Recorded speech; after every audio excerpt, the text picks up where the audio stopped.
realizar um sonho, a gente tem que... É uma construção. A realização de um sonho é uma grande construção. Para ser um skipper profissional, skipper é aquele cara que comanda um barco, que é responsável pela embarcação. Tem que ter muito conhecimento, tem que ter muita liderança, tem que ter muita coisa. E a gente vai conhecer a história de uma mulher que é skipper internacional, minha gente. Vamos conhecer a história de Renata Liu. Sim, Renata vai contar um pouquinho do que é ser uma skipper profissional. Como é que é essa construção? Será que é fácil para uma mulher? Vamos conhecer um pouquinho dessa história.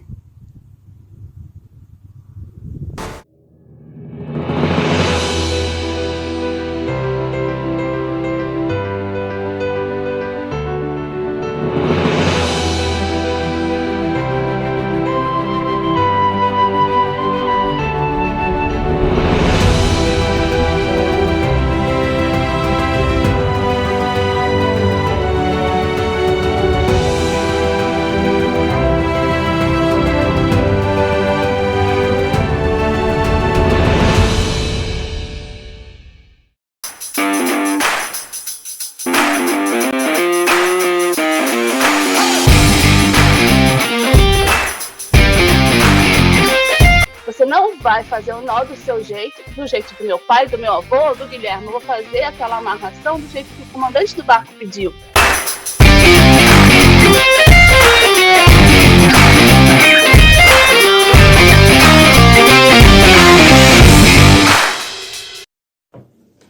Quem é Renata Liu?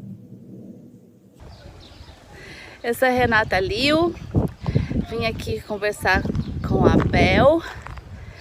Agradeço muito pelo convite.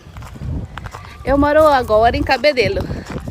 Olha só, aquele ali, meu barco, segundo, terceiro, eu caboletei. E no momento a gente tá aqui em Cabedelo. Mas eu passei a maior parte do tempo em Angra, porque eu fazia charter lá, tinha empresa de charter e vendia também uns barcos importados europeus. Aí depois eu vim pra cá pro Nordeste e agora ando fazendo algumas travessias como skipper de catamarãs 0 km, vindo da França para importar no Brasil. Além de trabalhar como skipper, estamos fazendo com a Cris Amaral um novo projeto. A gente já dava clínica de vela, principalmente clínica de vela para mulheres. Mas agora a gente resolveu levar a sério, estamos criando um curso online, estamos fazendo vários workshops. Alguns vocês já devem ter visto por aí.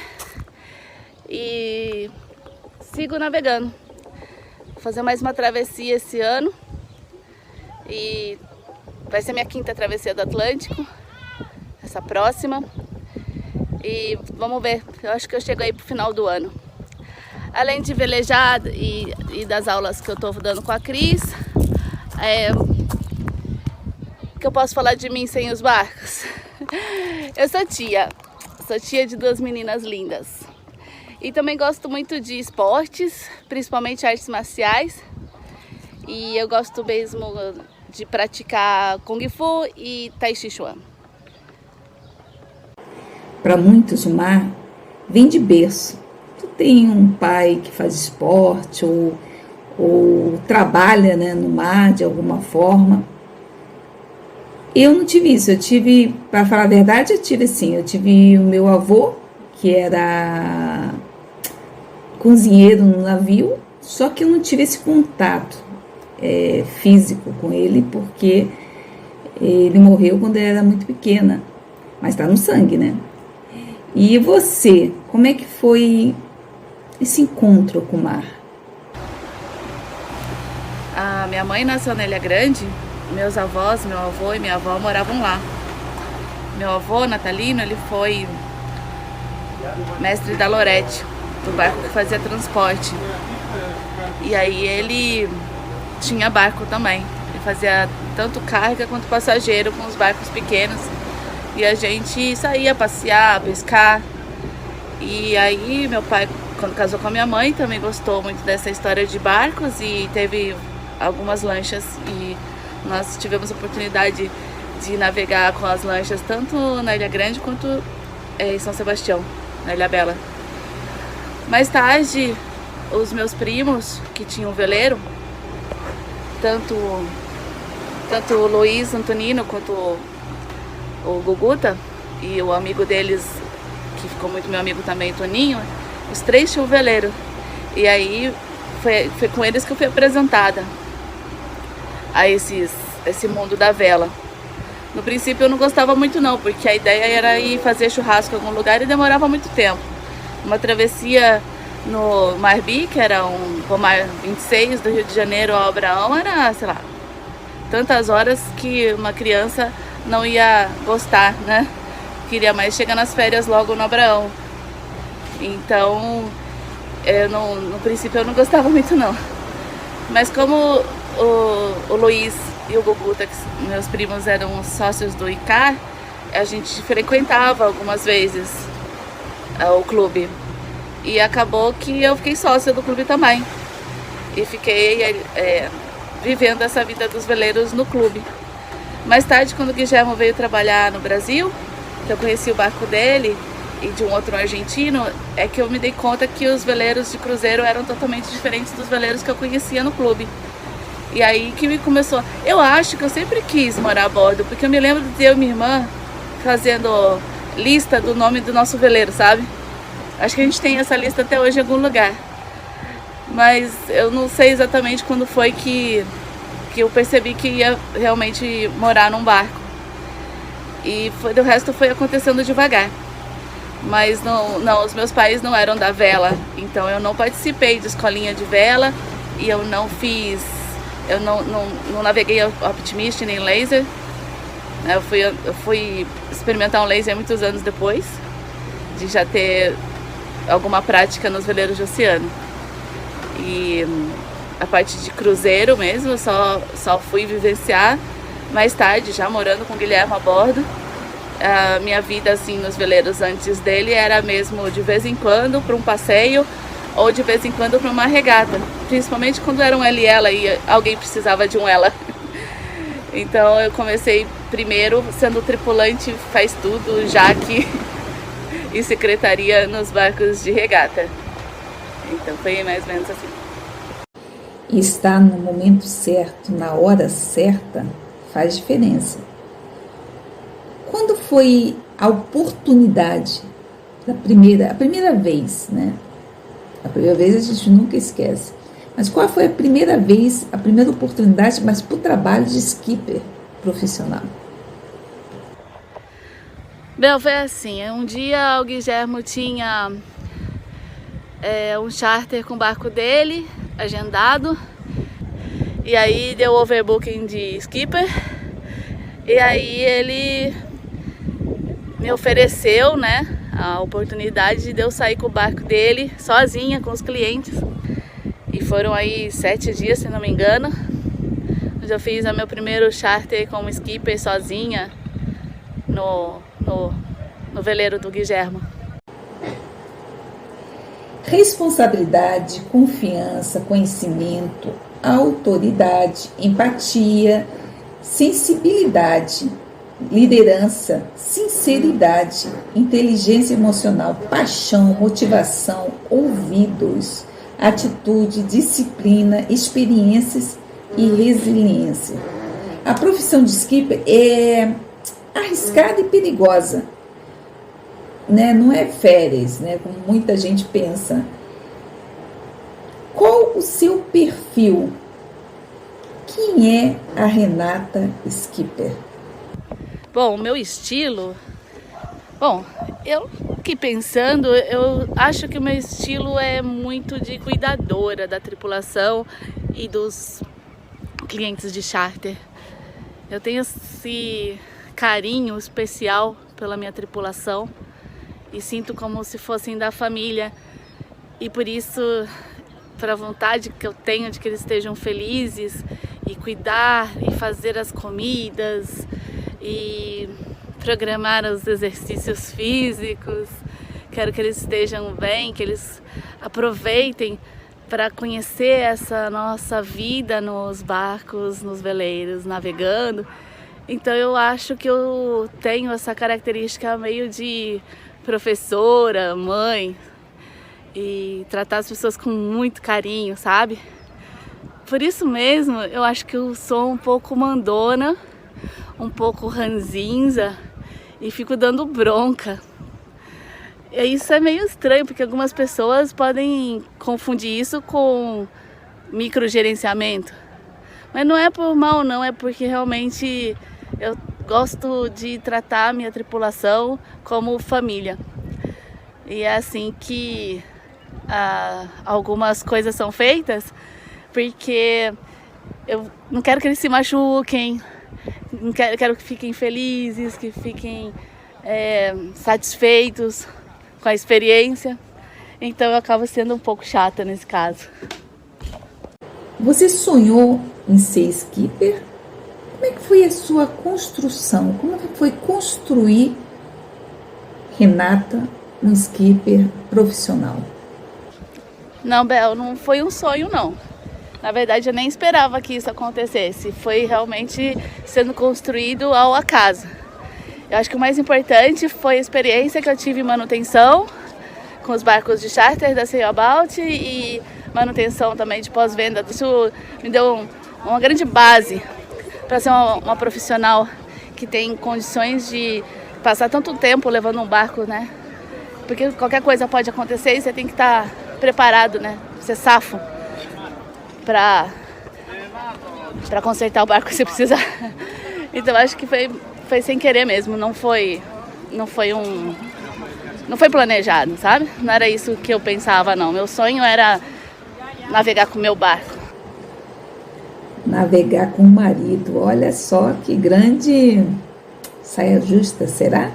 Como é que é a tua relação? Porque uma coisa é você navegar a passeio, outra coisa é você estar trabalhando com o teu marido. Eu me lembro no livro do Cabinho que ele fala que um momento que a esposa dele pediu para eles diminuírem o movimento do barco ou mudarem o ângulo, porque estava incomodando, ela estava fazendo comida, e eles não fizeram, ela foi lá e jogou a comida toda fora. Ou era um doce, alguma coisa assim, não recordo muito bem. Se o Cabinho estiver aqui vendo esse vídeo, descreve pra gente esse momento. Então, é uma relação diferente, porque quando você está lá no barco trabalhando, é outra postura. Como é que é isso? Navegar com o marido a trabalho? Sim, nós navegamos junto muitas vezes. Em travessia você não tem o proprietário a bordo na maioria das vezes, mas você tem tripulação e você tem que ter um comportamento adequado, profissional. Quando é charter, mais ainda, porque você tem o cliente de charter que pagou pelo uso do barco e precisa que você seja não só muito profissional, como saber dar atenção, mas sumir na hora certa, deixar eles terem privacidade e o seu tempo de férias sozinho com a sua família ou seus amigos. Você tem que saber lidar com isso e não trazer o seu casamento para dentro do trabalho. Isso acontece em qualquer outro lugar, não é mesmo? Se você trabalha numa empresa com seu marido. Mas dentro de uma embarcação é tudo muito mais restrito e todas as pessoas estão no mesmo ambiente, um ambiente pequeno, e qualquer coisa que você deixe transparecer fora do profissional vai ficar muito claro. Você tem que saber o limite entre estar próximo do cliente e exagerar no relacionamento próximo ao cliente. Quanto às embarcações que não estão com dono nem cliente a bordo, é muito melhor, né? Porque a gente sabe como cuidar, nós dividimos muito bem o trabalho a bordo, cada um sabe o que tem que fazer e é mais fácil porque a gente não precisa ter o cuidado, tanto cuidado com como dizer as coisas. Nós estamos acostumados. Se ele falar uma coisa que eu não gosto, não significa que eu estou de mal dele ou ele de mal de mim. Mas se você fala alguma coisa atravessada para um tripulante, é mais estranho, porque essa pessoa não te conhece. Então tem mais vantagens do que desvantagens. E como curiosidade, esse ano, em maio, se não me engano, agora em 2023, pela primeira vez o Guilhermo foi o meu tripulante, sempre que eu fui tripulante dele. Eu estava levando um barco como comandante até a Angra e ele veio comigo como tripulante. Isso foi uma coisa bastante inusitada. Foi uma experiência nova, onde nós dois precisávamos nos acostumar, porque a hierarquia sempre foi quando ele estava no comando, eu era primeiro tripulante. E as coisas estão mudando um pouco agora e não vi nenhum problema, nenhuma divergência. E eu fui capaz, sinceramente, de não ser a tripulante dele, fazer as coisas do meu jeito. Algumas eu faço igual e outras eu modifiquei com o tempo. E ele foi capaz de compreender de que eu faço algumas coisas diferentes dele. Mas nós discutimos tudo sempre e não existe nenhuma regra fixa, nem quando ele está no comando, nem quando eu estou no comando. Muitas vezes a gente precisa discutir. Eu, inclusive, faço isso hoje com o Cláudio, que é meu imediato aqui nessa travessia, e eu discuto com eles as situações para eu saber qual a opinião da tripulação e tomar a decisão mais acertada, levando em consideração o que eles pensam também. A gente aqui, apesar de não haver democracia, porque um comandante salva um barco e 2 podem afundar ele, a gente precisa escutar e ter certeza da sua decisão, escutando o seu tripulante mais habilitado. Uma vez eu estava em Fernando de Noronha, aí chegou um casal, o rapaz é meu amigo, ele é skipper, e ele conversou comigo e tal, e depois foi embora. Eu estava acompanhada no barco com o proprietário do barco, coisa que eu não faço mais. Depois a gente vai conversar sobre isso. Mas o que me surpreendeu foi o comentário dele falando que jamais levaria um casal para comandar o barco dele, jamais seria um casal. Você já sofreu esse tipo de discriminação? Eu acho que, ou restrição, né, seria melhor, né, a palavra.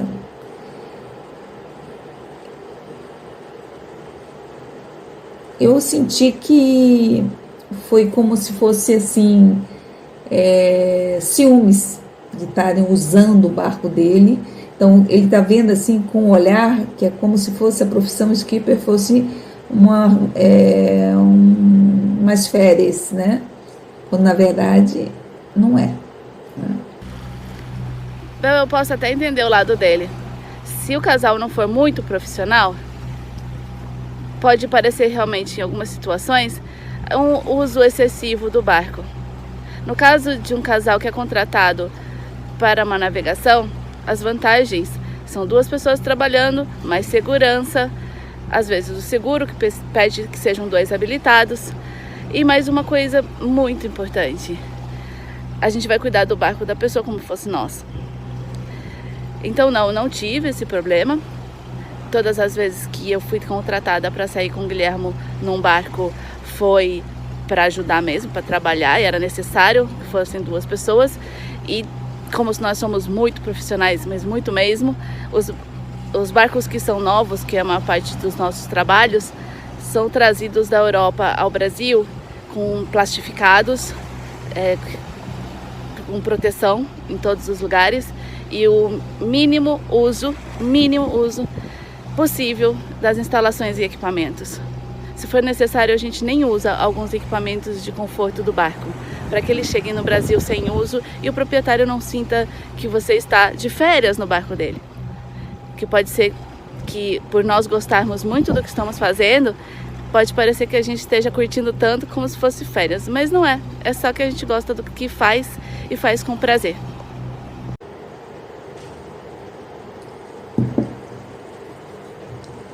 Uma vez eu, como trabalhando como skipper, saí da Inglaterra no inverno e peguei mais de 90 nós de vento. que é você, tá? Dentro do planejamento, dentro das estratégias, da tática, dentro das previsões? Como é a Renata com segurança? Isso, eu me lembro. Estávamos lá em Les Sables, na mesma época. Tanto que a gente se cruzou no Finisterre alguns dias depois e depois nos encontramos na Marina de Cascais, você lembra? Dava para perceber que o tempo não estava bom. Eu já estava esperando já muitas semanas para poder sair de Les Sables. Já tínhamos falado que nunca mais íamos sair no inverno. Mas por um motivo ou por outro, a gente acaba repetindo alguns erros. E um deles é dizer sim para um trabalho quando a gente deveria ter dito não. O barco tem compromisso, tem data para chegar, o proprietário está aguardando, tem planos para o barco. Qual é o momento de você dizer, sinto muito, mas daqui o barco não sai mais porque tem muito risco? Dizem que o Golfo de Viscaia é um local onde as seguradoras fazem algumas restrições quando o barco vai cruzar lá no inverno. Isso significa que é risco, tem risco. Às vezes o barco vai sair em outubro, aí atrasa a entrega para novembro, e aí você não tem janela, uma frente fria atrás da outra, ondas muito grandes, como você disse, um furacão em algum lugar que modifica o clima no local onde você está. Isso acontece e você está lá, novamente, cruzando um local na época que não é a melhor. É que a gente sempre fala que não vai sair, né? Nunca mais vou fazer tal coisa em tal época. Mas no fundo a gente acaba voltando, né? Então, se eu pudesse te dizer, não faça isso em tal época que é ruim, seria a melhor dos mundos. Dessa forma você não passaria por perrengue nunca. Mas no nosso caso, que trabalhamos com embarcação e com delivery, a situação é diferente do que quando a gente está com o nosso barco navegando em cruzeiro, que podemos sair a hora que a gente quiser, né?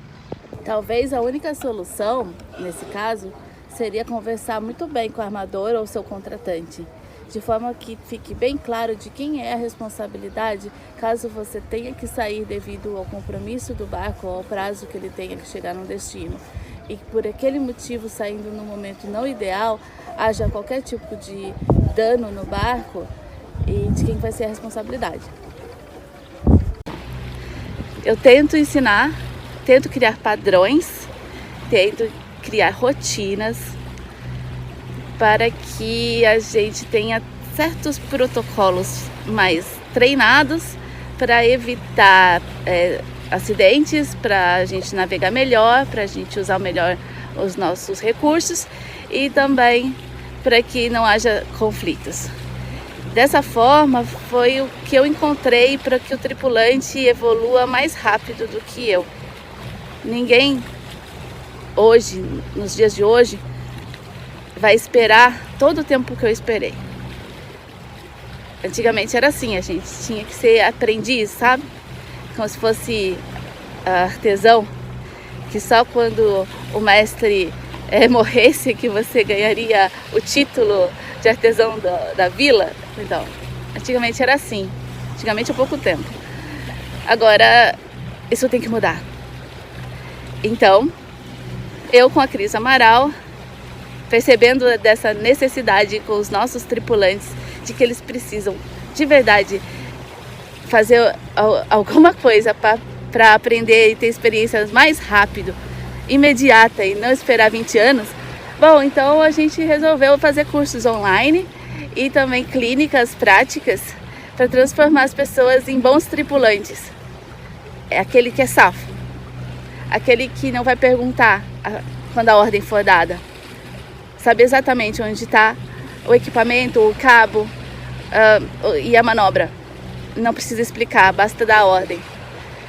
Para isso, esses padrões estão sendo muito bem desenvolvidos e a gente vai passar isso para as pessoas com o maior carinho, com preço acessível e facilidade para estudar, porque temos que desmistificar.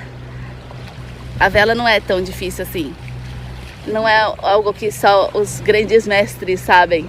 Nós sabemos também, podemos passar a nossa experiência para os tripulantes serem competentes, a minha palavra, terem competências e qualificações que vão ajudar eles e elas a se transformar num velejador que sabe ser tripulante e sabe ser comandante no momento certo, na hora certa e da melhor forma possível.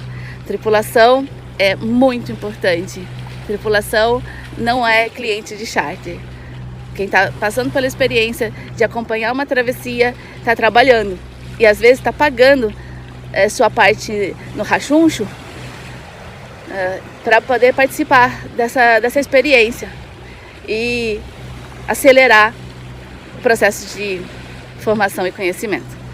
Então, é um trabalho e tem hora para trabalhar, tem hora para descansar e o tripulante tem que saber como se comportar na embarcação, mesmo se ele tiver pouca experiência.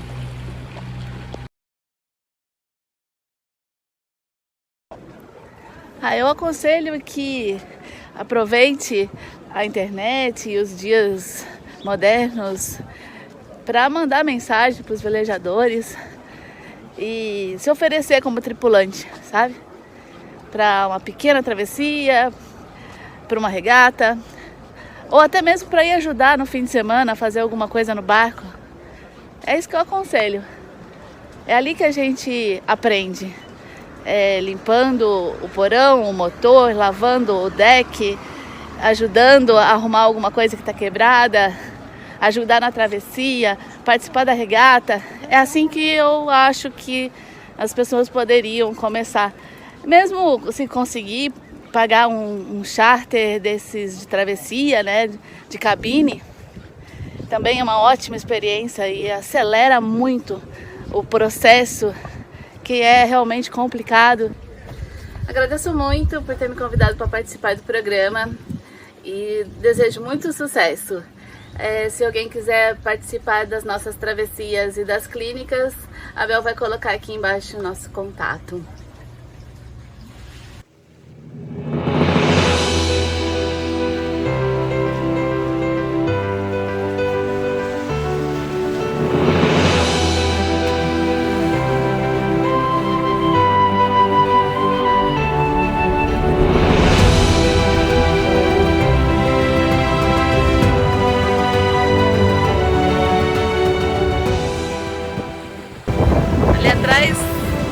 Ali atrás o Finisterre mais uma vez, a segunda desse ano.